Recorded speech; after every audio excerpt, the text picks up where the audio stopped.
At saan namang branch of service mo gustong ma-assign? Army, sir. Dito, Magaling itong anak mo, ah. pinili niya ang pinakamagaling na branch of service. Sir, may request sana ako. Sa next assignment ko, pwede ko ba isama ang dati kong grupo? Request granted. Thank you, sir. Good luck. Sa Kalinga, Apayao.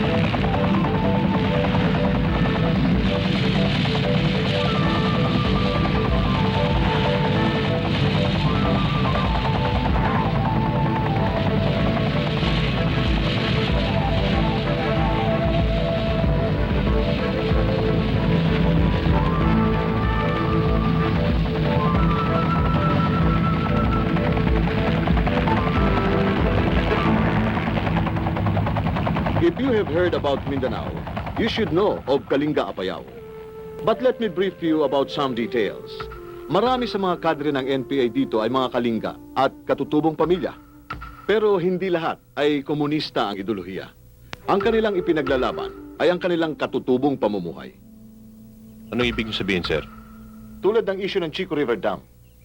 Yan ang isa sa mga dahilan kung bakit dumami ang bilang ng mga rebelde. Pero hanggang ngayon ba, sir, hindi pa nila naiintindihan na mas makakabuti sa karamihan kung naitayo nila ang dam na yun? Mas makabubuti. Pero para sa kanila, ito'y makakasama. Dahil lulubog ang mga lupang minana pa nila sa kanilang mga ninuno. At ito pinakamalaking issue sa mga taga-Kapatagan. Lalo na nung mapatay sa Bugnay si Makling Dulag, ang kinikilalang leader ng mga katutubo. Yan ang ginamit na instrumento ng kabilang panig upang makuha ang simpatya ng mga tao. Well, kung ganun, sir, hindi lang military solution ang kailangan. Capturing the hearts and mind, yan ang pinakabuod ng ating strategy dito, Lieutenant. Habang kinakalaban natin ang mga rebelde, kailangan makuha natin ang puso't pagtitiwala ng mga mamamayan. Hindi problemang gawin yun, sir. Ang mahirap alamin kung sino at alin ang mga kalaban natin at kung sino mga ordinaryong mamamayan. Baka makatulong ito.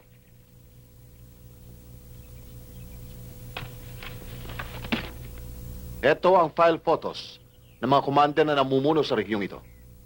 Nakuha ng mga deep penetration agents natin. Scaroli, Kating, Kajimi, Commander Fidel.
Sir!